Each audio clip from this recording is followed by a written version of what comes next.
you're gonna feel different. Straight up. You might even, all that other advice I could have gave you, this is the short version. You know, get you a couple dollars, man. You're gonna feel different. Next with Nepotism. Big shout out to SPI, Spotter Low. You know, I'm in the black box, had to come through, tap in, show love one time. Yeah, y'all make sure y'all subscribe. Stay tuned, all that. All that and then some to the income. Hit these YouTube streets. Find a corner and bend one. Pull up on Bronny James. I know the last reaction, it's got kind of confused with this one. I don't know how far I got off track before I brought it back. At least I know we didn't react to the wrong video. However, they done sent the boy Bronny James to the G League.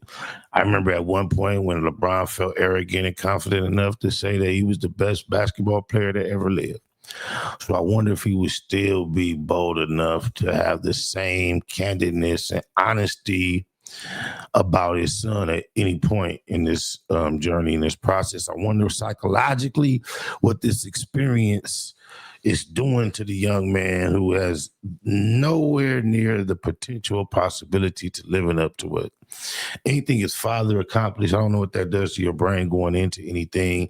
I don't know if this is something that he really would have naturally chosen for himself, how much his father influenced it. But hey, I think the majority of everyone that was paying attention expected this or worse. And he probably is not even qualified for G League. It's probably the nepotism and the politics kicking in. I gotta say, I thought it was dope just to see him to be able to make that happen, the generational connect. He was already a star before this dude was born. To be on the court with him in a professional capacity, regardless of how successful they were, I found some appreciation in that. But I think it probably should have been a one and done. For him to be holding down any space that someone that has really been grinding throughout this system, and that they could be fulfilling that spot. I don't know how fair that is, but with no further ado, let's see what they say. The boy Bronny James has lately been up to. Seeing his growth, man, it's been great to see and to watch. Sharp underhands over to Bronny James, turns the corner. And bake on the outside. Pull up, block from behind. And he's still young. I mean, obviously just turned 21 not too long ago, and he's still learning and, still getting better with each and every rep. I am pleading with LeBron James as a father. Stop this. Mm-hmm. Stop this. Might be that time, John LeBron. I wouldn't do that just yet. Because your ass is mine. Man, boys, you might want to sit down for this. How could they do this to Bronny after Bronny hit a logo 3? I know Bronny is grown, but we might have to call CPS because what they putting Bronny through, I wouldn't wish this on my worst enemy. The Lakers have spent all wish this on my worst enemy. The Lakers, I know Bronny is grown, but we might have to call CPS because what they putting Bronny through, I wouldn't wish this on my worst enemy. The Lakers have spent all season gassing Bronny up. They were saying things like Bronny's going to be a factor in this rotation. They were saying things like Bronny is he's got a great soul and just a great soul. Now Bronny might have a good soul, don't get me wrong, but how is his soul on the basketball court? That's what we trying to figure out. Is his soul worthy of an NBA roster spot? No. And today the Lakers gave us that answer as they make history as the first team to send father and son to the G League.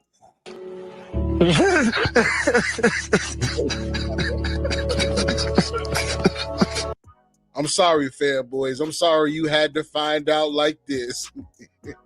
Every time they send Bronny to the G League, it's season 1 of Call of Duty. Why is that? Black Ops 7 just came out, and now Bronny getting sent back to the G League. Something ain't adding up. And before we get into the article, I want to ask y'all a question. Are you taking Bronny James over Nick Smith Jr.? Don't worry, I'll wait. If you said Bronny James, man, we just gonna pray for you, all right?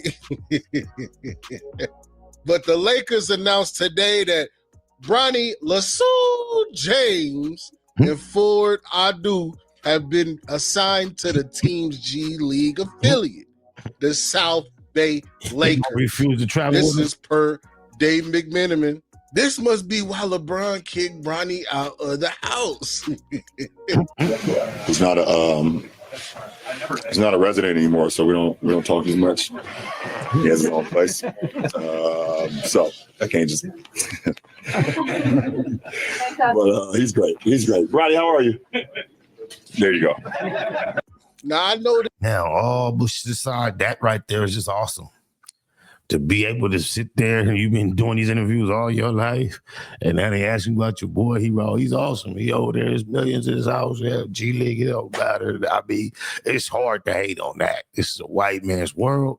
And for near us to be like just letting his nuts hang like that, bro, I still gotta salute it to a certain degree. Fuck the sports, fuck the politics of the sports. Now, those who the one that may be missing opportunity, I feel for him. But I think that there are other people in positions way under LeBron who are benefiting from nepotism, hold down some of these spots too. This one just getting more shine. This is supposed to be a joke, but if you look at LeBron's face for real, it really wasn't a joke to him because he tried to do everything he can so Bronny can succeed on the Lakers. He turned the Wi-Fi off. He put parental controls on his iCloud. And still, Bronny had every, to be having them dribbling machines and all that extra shit you seen. He had all that. Every nigga that know a trick or a trade from the NBA then came to the house, played with him in the backyard, in the gym, taught he know everybody, everything, and he still ain't got no sauce. Bronny kept playing that game. And the last straw for LeBron was when he got up for that workout and seen you up grinding camos. And LaDad told you, "You have failed me for the last time, Admiral." And then Bron kicked you out and sent you back to the G League. But Bronny, you gotta. He basically saying the Lakers knew better than to send him back to the G League without the okay from Pops. They had to clear with Pops. So basically, Pops sent his ass back to the G League. You embarrassing the family name. Look at this as one of the best things that has happened to you. You know why? This gives you an opportunity to follow your dream.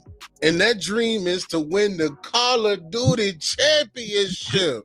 This is the first time the Wi-Fi has ever been in your name, Bronny. And I know you know what to do with it. It's time to get that streaming degree, man. With your background and your father, you can get a PhD in streaming.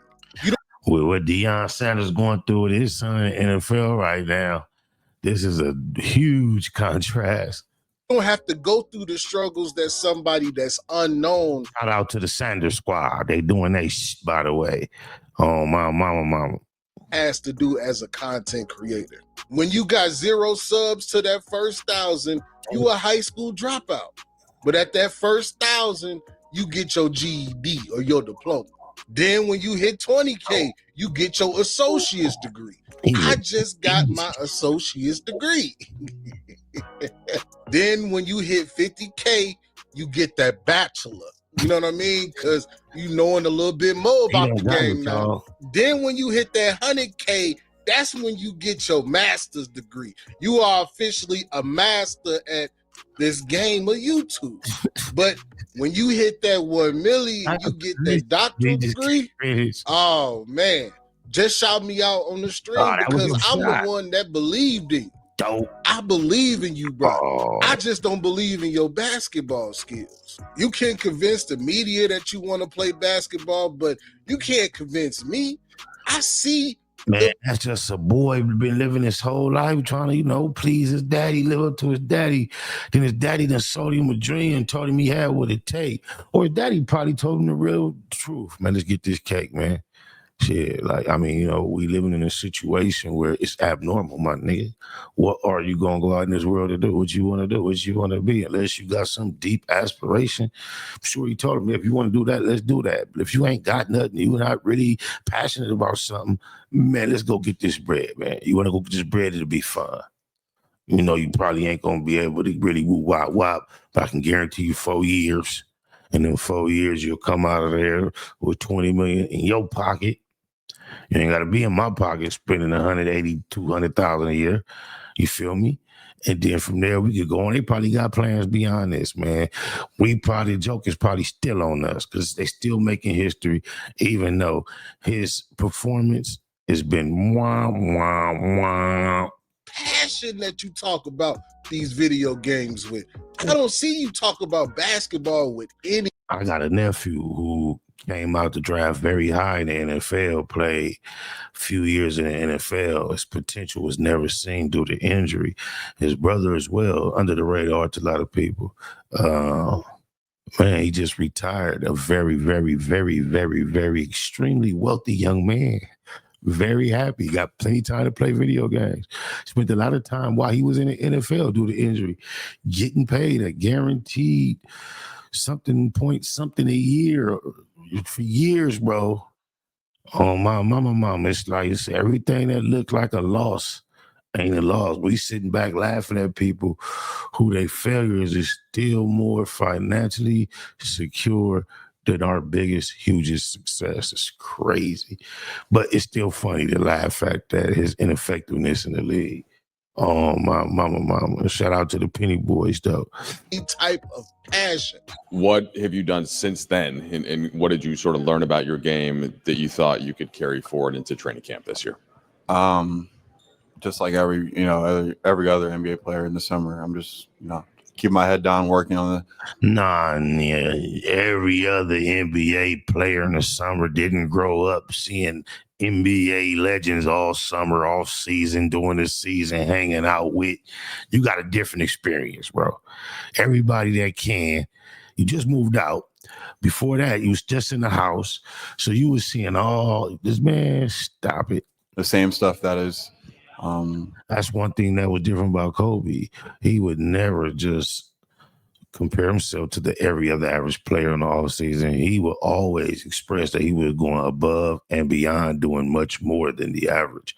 And probably his father practiced some of the same attributes and characteristics, and it's probably why there's such a big difference. I mean, well, Kobe did grow up with an NBA father, not nowhere near the same experience as Bronny as far as the popularity and all that, but he did grow up, around it. So this Steph, he just ain't got it. Everybody ain't got it, but he got the opportunity, man. Let's gotta clap for that, man. He was at least good enough to do that. Everybody couldn't even raise a boy good enough to do that. Look at Magic Johnson, Dwayne Wade. Wade got one in the cut, but the one that we all extremely familiar with. Sheesh. If you was really working on your game, Bronny, you would have told us, my dad put me through a ton of dribbling drills this summer. He's making sure I get my handle right for the season. Yes, I acknowledge I'm undersized, but I can handle the ball. And that's the problem now because you can't bring the ball up the court, Bronny. So now if you're not an elite dribbler, you better be an elite shooter. But you're not even an elite shooter. You're shooting 29% from the floor and 27% from three. Knock it off, Bronny. Now, if you can't shoot and you can't dribble, you better be an elite defender. They tried to say things like, Bronny's a hound dog. Like Bronny a slashing hound dog now. Like, come on. They making up builds for Bronny. But if you're not elite in any of the three categories I mentioned, how the hell did you make it on the NBA team? You know how, man. Daddy says so. And of course, it's your father, because it's hard for the Lakers to justify playing you over Dalton Knecht and Nick Smith Jr. Nick Smith Jr. is 1,000 times better than Bronny, but he's on a two-way contract. They're going to do him exactly how they did Quincy Oliveri last year. And this is a part of the game they don't like talking about. Bronny had a 4-year guarantee, man. I think we the third year into it. Second or third. It's going to be over soon. It'll be a thing of the past. He might get on the coaching staff, or he'll be doing some other $1 billion prospect type thing, man. Just stay off drugs and don't get down on yourself. You're having a ball, hopefully, in the process. Well, I know he's not liking this because last time he was on the G League, he was so bougie, he refused to travel with the team. That's also not what it takes to be a champion. He's really going on a fluff experience. Yeah, it's just some daddy ball shit. Politics and how these decisions can impact someone's career and their confidence.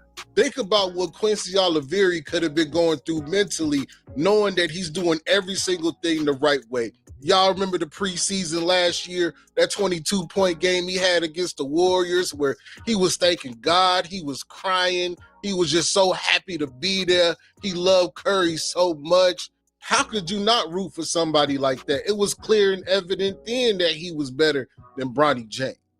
But the Lakers chose Bronny over Quincy Oliveri. Quincy Oliveri did everything. He even befriended Bronny. They became good friends. He started training with Bronny. He was helping Bronny get better.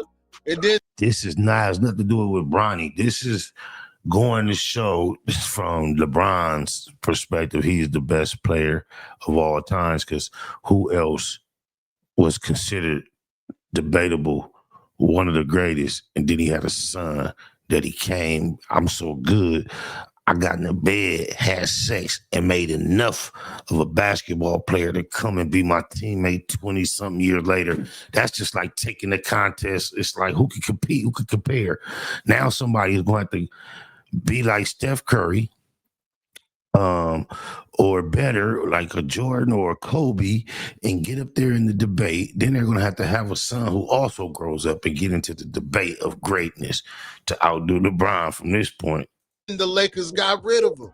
We are about to watch the same thing happen to Nick Smith Jr. After LaFarty Sr. leaves, it's going to be hard for the Lakers to justify keeping Bronny on this roster. But right now, I do think the G League is what's best for him. Because right now, he do not belong on the NBA roster. You know, he'll have a game where he'll score a couple of points because... If that's the case, why you didn't show at least a couple of points? You show all bricks. That's scandalous. Team is completely ignoring him, but he does not belong in the NBA. And my prediction is that Bronny, along with his father, will be exiting the Lakers at the same time. But this is the part of the video where I need y'all to beat the comment section up. Are you surprised Bronny James is headed back to the G League? I ain't surprised. I'm surprised it's taking so long. Surprised that LeBron was so successful in pulling off this move of nepotism. Salute to him for that, because nepotism is in the game. Even if it's a shame, at least this time it's a black man like James with the name. Oh, you cute. Hey. Hey, girl, I'm at What work. is you doing? Why are you talking to me at work? I just texted you. I You just can see texted you me? back too. Yeah, I can see you. You cute. You can see me? Hold on, wait, look.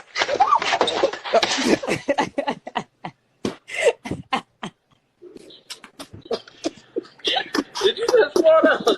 Snake with Nepotism. Big shout out to SPI, Spotter Low. You know I'm in the black box. Had to come through, tap in, show love one time. Yeah, y'all make sure y'all subscribe. Stay tuned. All that.